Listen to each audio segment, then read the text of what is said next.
Two basic approaches to statistics and data distributions. So essentially, there are two basic approaches to statistical measurements.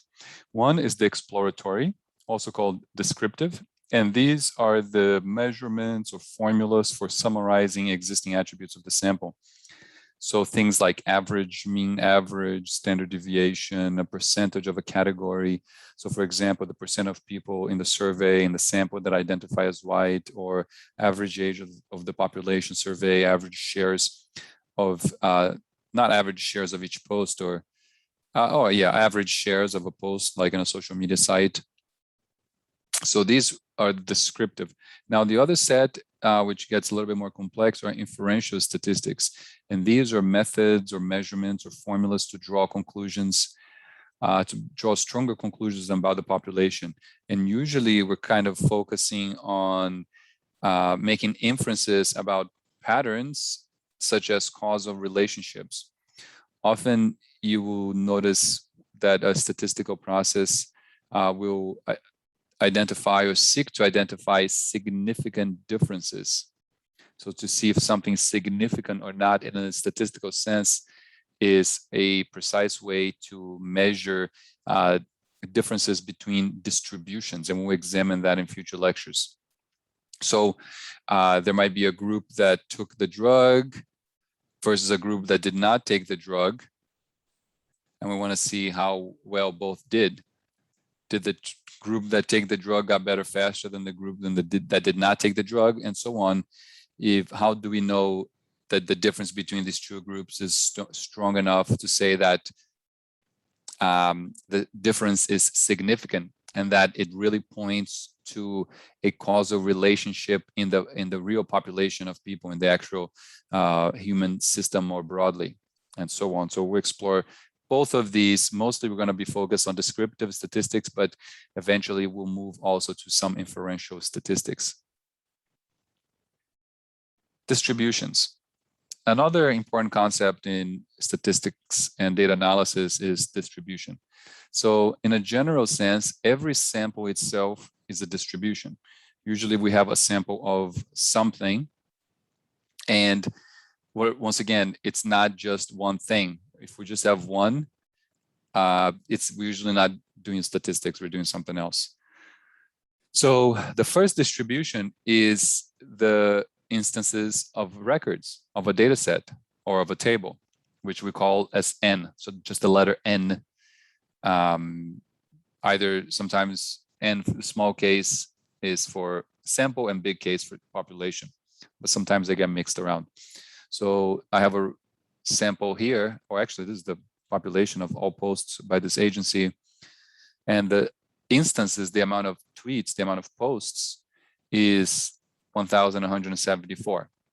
Now that's just the N itself, so not any particular attribute of the data.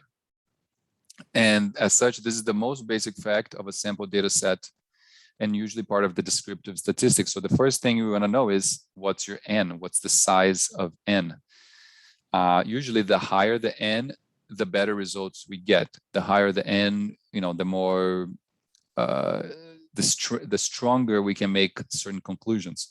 Now, some things actually do get a little blurry when you get very high N. It's very easy to see certain relationships that are there, but they are kind of spurious or not real relationships of cause and effect. So sometimes having a higher N can complicate things, but usually the more the better. So in addition to N, which is the first distribution we need to know, is we often want to know about a frequency distribution of the attributes available. So the frequency of a certain class or range of values for a specific attribute. So for example, if you have a sample of tweets or posts, you might want to know all the unique agencies that are reflected, or all the unique individuals, all the unique screen names reflected in your data, or frequency of different levels of likes. So some posts have between 1 and 10 likes. Some posts have 0, some posts have between 2 and 3, and so on. Or frequency of messages per day or per week. So, we have with every post, we have data, we have date rather. So we can see how many posts there was in January, how many in December, and so on. So this is one of the first descriptive statistics of data. So here I have an example. Frequency distributions are some of the basic aggregations or analysis of the data. So of the descriptive statistics, usually based on a single attribute at a time. So for example, here, we can analyze one attribute, that's the screen name. The screen name is the reference to the agency name in the data set in this case. And so there might be 61 posts. So frequency here, you kind of usually have to know or define more specifically, but in this case, NIH means 61 posts are from NIH, 45 from CDC Gov, 33 from FDA Gov, 12 from mil_NIH, and so on.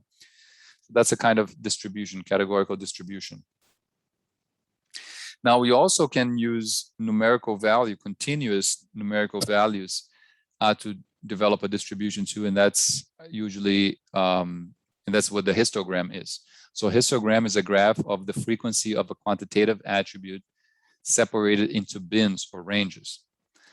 So it's a graph not of the individual values that are observed, but usually a range or a bin of values. So for example, here, this is actually from this data set that I have here. So, and this is a histogram of shares. So what's analyzed is over here, the shares, also called retweet count, or post shares, tweet shares, and so on.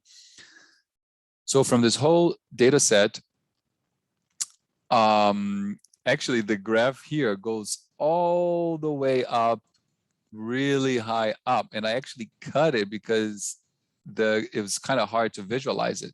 And it goes all the way to 1,000. So this is a little bit of statistical manipulation here. But I'm admitting that I'm doing it. So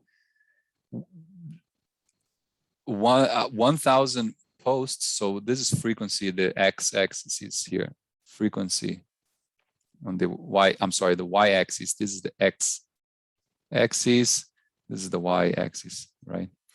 So this is frequency. So 1,000 posts have between 0 and 10 shares. About 40 posts have about 40 posts have 10 to 20 shares.